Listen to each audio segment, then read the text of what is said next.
خالهم انسجن نشروا هذا الفيديو. والله العظيم حيصير بخير. اكثر فرحاني هاي، اشكر وزارة الداخلية على هذا الشيء. لا هذول من هذول غير انتم، ولكم حتى على نفسكم اختلفتوا. لكن محمد هذول والله خبلانه، ينزلون عن محتوى الهابط وهم محتواهم هابط. طبعا لا شي يقولون من الخوف قاموا يسوون فيديوهات على اساس هم ضد المحتوى الهابط، وهم اصلا محتواهم هابط وهم هابطين. والله ما اعرف هذول وين يريدون يوصلون،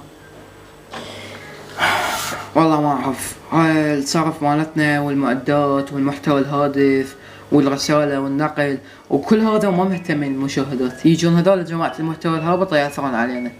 والله وقت.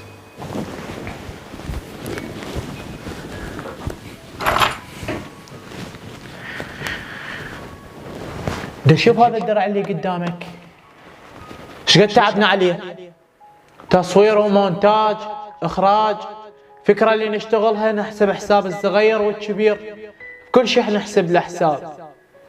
نتعب ما نفكر لا بفلوس ولا بشيء ثاني، فكر بمحتوى، فكر نوصل رسالة للعالم. يجوك ذول اللي يشمر له روحه بالطين لو يخلي العالم تضحك عليه حتى يحصل له فلوس، حتى يشوف العالم، يعني تقوم تشوفه يشتهر مكيف، ما يدري العالم راح تضحك عليه. بس هو الصوت مو بيه، الصوت في العالم اللي قاعدة تدعمه، الصوت باللي يوصلون الرقم اللي شافه، اللي احنا نتعب نشتغل عليه يوصلونها.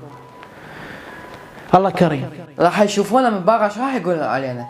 حيقولون هذا محتواهم، واحنا عندنا هواي صناع محتوى هادف بس ما حد يدعمهم، يدعمون محتوى التافه، والمجتمع يقدر هو يساعدهم وبنفس الوقت يقدر ينزلهم.